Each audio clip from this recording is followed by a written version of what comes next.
You're a bad man. You're a very bad man.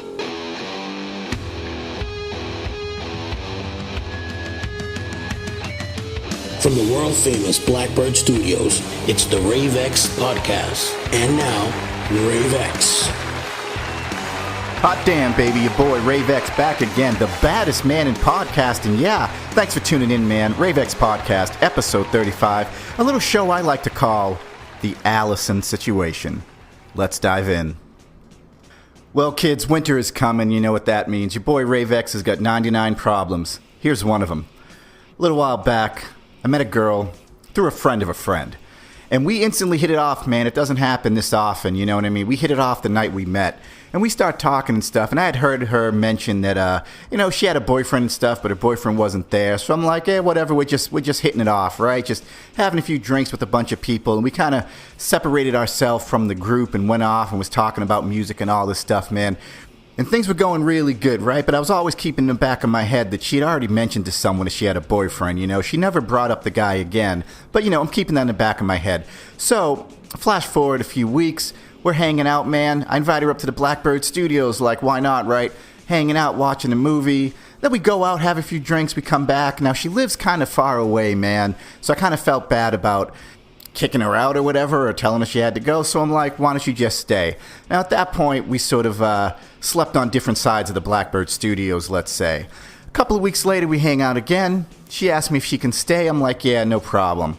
And then she says, well, why don't we just crash in the same bed? We'll cuddle up like kittens, watch a movie. And I'm thinking, I got no problem with cuddling up, but don't you have a boyfriend? I'm thinking this, right? And I'm waiting for her to bring it up. She never brings it up. So we, we do our thing. Nothing, nothing below the belt stuff, man. You know what I mean? Because I'm a gentleman.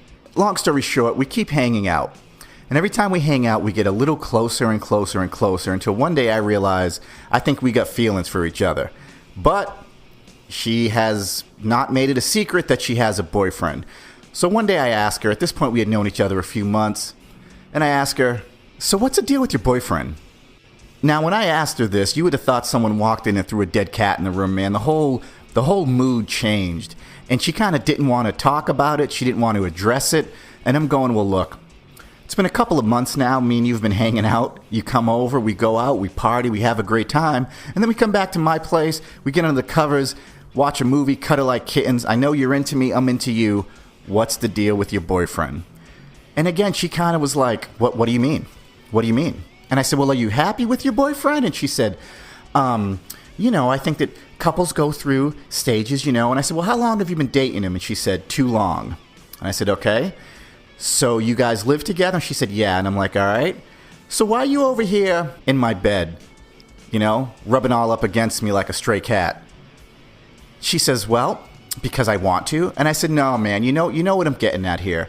You have a boyfriend, but you're throwing out all these vibes like you're completely single, and I don't want to make a mistake, man. I'm trying to be a gentleman here, but you're throwing off some serious vibes. So we had a talk. It didn't really go anywhere. But what I took away from this conversation was she's absolutely done with her boyfriend, and she's kind of just with him now because he got her a decent job, and he also ponied up a bunch of money for like a condo for them to live in. So they've been living in this condo for a few years. She really likes the condo, and she really likes the job. And she knows that if she was to, jeopardize that, like break up with the guy, she'd probably have to quit the job, and she would definitely have to move out of the condo. So now you know the quick part of the story. What I gather is her mind and her heart is already single and off and looking for other people, which I guess I fit that description, right? But she doesn't want to have roommates. She doesn't want to have to go work at Target or Walmart. So she's kind of just keeping the relationship alive. Like it's on life support is what it is, right? And she keeps this little sort of fallacy of a relationship to get these other things, like to get this condo that she really likes, by the water, and to keep this good job, and to have someone to take care of her and help her out. But then when she's out with me, and probably other dudes, she's like single in her head. Now, guys, look, I don't want to make it seem like she's a horrible person. She's not a horrible person. She's a great person, and she's not a bad person. But what I found out is people sometimes, it's not that they're bad, it's that they're weak. And weak people do bad things, in a sense. And so stuff would happen where, we would get pretty close to that point where if you're attracted to a young lady and she's attracted to you, the evening would go in a certain direction. But every time it started to take that turn in that direction, we'd have to stop because she had a boyfriend. And the things that sort of really bothered me was her phone would ring and she would get up and grab the phone and go in the bathroom and take the call. And then she'd come out and be like, oh, Steve says hi. And I'm like, wait a minute, your boyfriend knows you're over here? And he's cool with that? And she says, well, I don't do jealousy. And I'm like, well, wait a minute.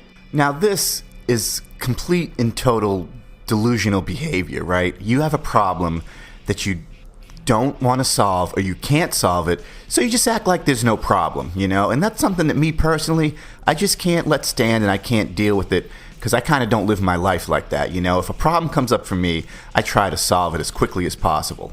People always do this thing where they think they can do whatever they want and then they throw out a disclaimer like, well, I don't do fill in the blank, right? So the whole thing is insane to me. And this went on for a while because I really liked her. She's pretty white girl with green eyes, the black man's kryptonite.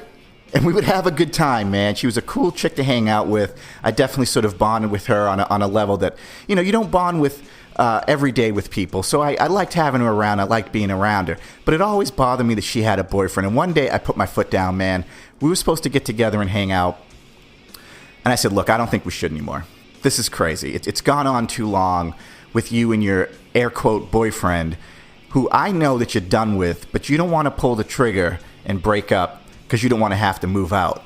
Alison, I'm sorry. I don't want to hang out anymore. Now, she sends me back a wicked long text, like a 5-page text, and she's like, I was crying all day, and I really care about... And I'm like, yo, why are we doing this thing where we ignore the elephant in the room, sweetie? You have a boyfriend. What do you want me to do? Why do you want to put me in a messed up situation where one day I hear... Open the door, motherfucker, it's Steve. And I'm like, oh, shit, I didn't even touch her. These are bad situations, man. And, we as adults need to learn to see these bad situations before they come. But it's really difficult when your mind and other parts of your body are telling you, go ahead, man, do it, you get the green light and go. So you have to check yourself before you wreck yourself with these situations, man, So I didn't see her for a long time, man, like a couple of months. I thought it was done. She calls me back. So I'm like, yeah, let's hang out. Thinking things are going to be different. So we start off, I don't even give her a hug when she walks in the door. I try to be super friend with her, right? Like just friends, So we hang out, start to have a few drinks. Guess what? We under the cover, cuddling like kittens like high school kids. And I'm like, this is not where I wanted to go. So the next day she leaves and I'm like, all right, that's it. Without a doubt, definitely. This is it. It ain't going to happen no more, right? Of course, a month later, I get a call, let's hang out. I'm ignoring her call until a couple of days ago when I get this desperate text. She tells me how she misses me, she wants to hang out, and I keep telling her the same thing. You have a boyfriend, dude. Now, I'm not even saying you should dump him for me because I don't even know if I want a girlfriend. Your boy Rave X is like a lone wolf. I just swing solo. I was telling her, as a friend, I would give you this advice. Sit down and have a long conversation with your boyfriend because this relationship is over. And you just keep it going on life support so you can have these things, right? These luxury items that you want to have. Now, you guys hear the story, but there's another thing here that kind of affects me and kind of hits me. This level of cognitive dissonance that we can do, that human beings can do, where we know we should do the right thing and we know what the right thing is, and we just decide we're not going to do it. And I think life becomes so messy when you don't make the right adult decision. And it's not just about me and a girl. I have friends who are, friends and coworkers who are in their 30s and sometimes their 40s that still live at home with their parents. And I was talking to a guy and I'm like, bro, you're 37. Don't you think you should be moving out of your parents' house right now? And he was like, why? My dad helps me fix my car. My mom does my laundry and my taxes. And she cooks pasta every Wednesday night. And I'm like, yeah, bro, but you're 37. You should probably be out, spreading your wings and blazing your own trail. And they go, I don't know what you're talking about.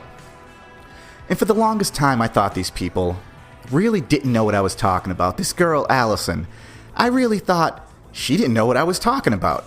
And then I realized they know. They all know. But there's certain things that they can't let go of. So this kid who's 37 still lives at home. He knows that he should leave. But it takes a certain level of maturity to, take the training wheels off or to say that this relationship is over, right? It really does take a certain level of strength and maturity, and I've realized that not everybody has that. And I guess that's okay. I just don't want to deal with it. With Alison, she knows that this relationship's over. I knew 2 months in this relationship was over. But what does she do? No matter what, man, she keeps going back. And it's such a crazy thing. She actually called me one time and said her and her boyfriend had rented a hotel room and they were having some drinks, and would I like to come over and have a drink? Yo, this is insane. Try to eliminate these people from your life, man. This is straight up dysfunction. An adult with the brain of a child that can't make adult decisions. And if you get involved with that, your life's going to become crazy too, and you're going to have that dysfunction literally and figuratively knocking at your door. So what am I going to do about the Alison situation? Well, I'll tell you, man. When she texts me, I just don't respond anymore. She calls me, hit it right to voicemail. I don't got time in my life for this bullshit like this, you know what I mean? It's really crazy how people will just come into your life with just a shopping cart filled with drama and dysfunction, and they'll just drop it right in your lap and expect you to deal with it. But here's the thing, man. You don't have to deal with it. A buddy of mine once said, all I have to do is stay black and die. And I'm like, damn, he's right. I don't got to deal with anything that interferes with my life and the happiness of my life. And I think that's what we should take away from this. That's what I take away from this. Anyway, I got stuff to do. We're going to wrap it up right there. My name's Ravex, episode 35, The Alison Situation. Thanks for tuning in. Click like and subscribe. And do me a favor, kids. Remember this. Dying young is way too boring these days. My name's Ravex, and I'm out of here. That was the Rave X podcast. Be sure to click like and subscribe. For podcasts, new music, and all things Rave X, go to youtube.com and search Rave X Music.